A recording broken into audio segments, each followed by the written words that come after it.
अब मैं गुजारिश करता हूँ डीजी खाना फ़रंग ईरान डॉक्टर असगर मसूदी साहब से वो तशरीफ़ लाएँ और इज़हार ख्याल फरमाएँ। अस्सलामु अलैकुम व रहमतुल्लाह। बिस्मिल्लाहिर्रहमानिर्रहीम व बिही नस्तईन।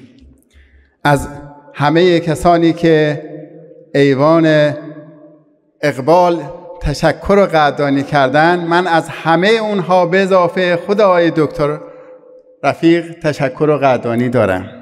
मैं उन तमाम हजरात का जिनका आज शुक्रिया अदा किया, जनाब अब्दुल रफ़ीकी साहब ने, तमाम हाज़िरीन गिरामी, तमाम मेहमान, ख़ास तौर पर डॉक्टर साद ख़ान का भी शुक्रिया अदा करता हूँ आज की इस बाशकूफ़ पुरवकार तकरीब के इनेकाद पर। مردم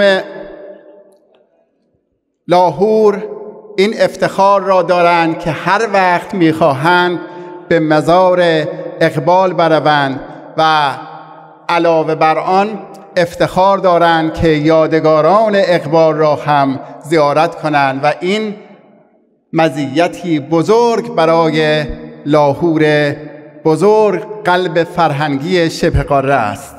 अहलियान लाहौर को ये एज हासिल है कि वो जब भी चाहें अल्लामा इकबाल के मज़ार की ज़ियारत कर सकते हैं और लाहौर अल्लामा इकबाल के चाहने वालों की, उनके बारे में रिसर्च करने वालों से मुलाकात कर सकते हैं। तो ये बहुत ही बड़ी सआदत है अहलियान लाहौर के लिए।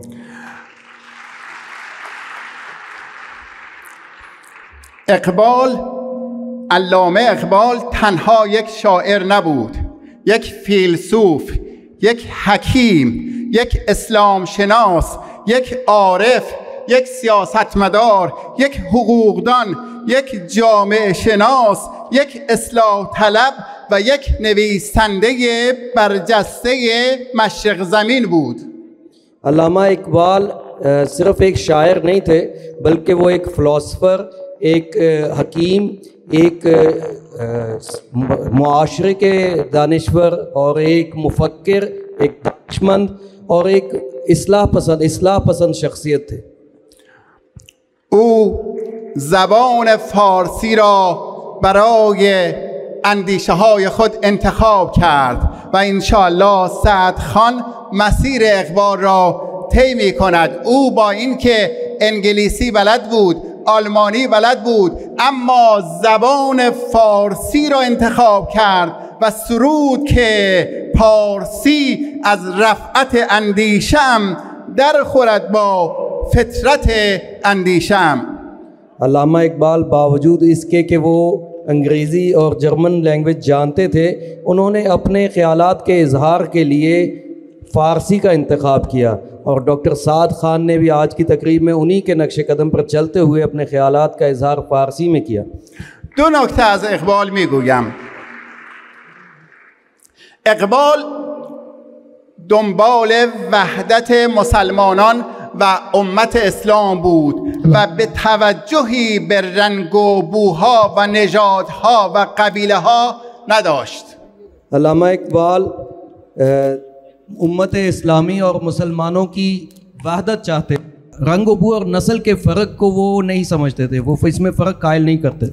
و چه زیبا بر مزار اقبال این دو بیت را انتخاب کردند که نه افغانیم و نه ترک و تتاریم، چمنزادیم و از یک شاخساریم، تمیز رنگ و بو بر ما حرام است که ما پرورده یک نوبهاریم. और बहुत ही खूबी से अल्लामा इकबाल के मज़ार के लिए इन बेहतरीन अशार का इंतखाब किया गया। و نکته بعد، اقبال دنبال استقلال مسلمانان بود، دنبال یک پارچگی مسلمانان بود. और अल्लामा इकबाल ना सिर्फ मुसलमानों के इत्तेहाद बल्कि उनकी ख़ुद मुख्तारी के भी हामी थे और मुसलमानों को ख़ुद मुख्तार कौम के तौर पर देखना चाहते थे। من این داستان را از اقبال بگویم، اما داستانی که از اقبال میگویم، اقبال در دانشگاه کمبریج کنار خود مولانا را دارد. او مثنوی مولوی را باز می کند و این شعر مولانا را میخواند که دوست دارد یار این آشفتگی، کوشش بیهوده به از خفتگی. अल्लामा इकबाल जब कैम्ब्रिज यूनिवर्सिटी में पढ़ने गए तो वो अपने हमरा हर वक्त मौलाना जलालुद्दीन रूमी की किताब मसनवी रूमी हर वक्त अपने साथ रखते थे। तो उन्होंने मसनवी पढ़ते हुए ये अशआर पढ़े जिसका मतलब कुछ यूँ है कि बेसमर कोशिश भी आपको बिला वजह बैठने से बेहतर है। من از شما عزیزان برای رفع خستگی میخواهم که این شعر مولانا را که اقبال بارها زمزمه کرده است با خود بخوانید. मैं आप तमाम हजरात बहुत थके हुए हैं, लेकिन मैं चाहता हूँ कि इस अल्लामा इकबाल के इस शेर को आप लोग ज़रूर पढ़ें। کوشش بیهوده به از خفتگی، کوشش بیهوده به از خفتگی। ये शेर को आप चाहते हैं कि आप तमाम लोग تکرار کنن. بله، चाहते हैं कि आप तमाम लोग भी इस शेर को इन अल्फाज को दोहराएं कि कोशिश بیهوده به از خفتگی। اقبال این شعر را میخواند، تحت تاثیر قرار میگیرد، فریاد میزند، آنقدر فریاد میزند که همسایه در اتاق اقبال را باز میکند. چه خبر شده است اقبال؟ این فریاد و ناله تو برای چیست؟ چرا فریاد میکنی؟ چرا داد میزنی؟ چرا آتش گرفته ای؟ अल्लामा इकबाल जैसे ही मौलाना रूमी के इस शेर पर पहुंचते हैं, ये शेर पढ़ते हैं, तो वो वजद में आकर फरियाद लगाते हैं ऊंची आवाज़ में, इतना ऊंचा कि उनके हमसाए हैरान होकर उनके दरवाज़े खोल के उनके घर में आते हैं और पूछते हैं कि क्या हुआ, आप इस कदर ऊंची फरियाद क्यों लगा रहे हैं।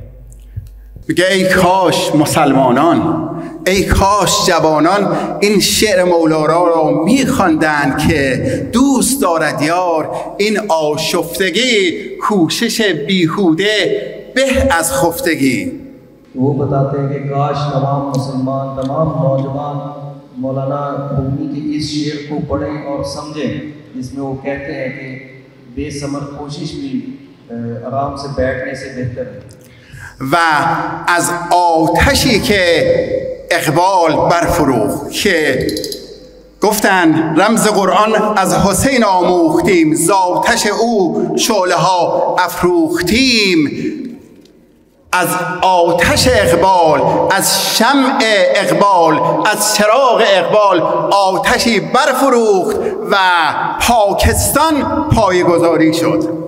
अल्लामा इकबाल जो कि कहते हैं कि रमज़ कुरान अल हुसैन आमूख्ती, और उनके अंदर जो आग लगी हुई थी उसके शोले उठे और उसके नतीजे में पाकिस्तान की सरजमीन कायम हुई। بنابراین پدر معنوی پاکستان اقبال است، بلکه رهبر محمد علی جناح هم، رهبر قائد اعظم هم علامه اقبال است. इसीलिए ना सिर्फ पाकिस्तान के मानवी वालिद का दर्जा रखते हैं अल्लामा इकबाल, बल्कि कायद आज़म के भी लीडर का दर्जा रखते हैं अल्लामा इकबाल। هر کس اقبال را بشناسد عاشق اقبال خواهد شد. जो भी अल्लामा इकबाल को पहचान ले वो उनका आशिक हो जाता है।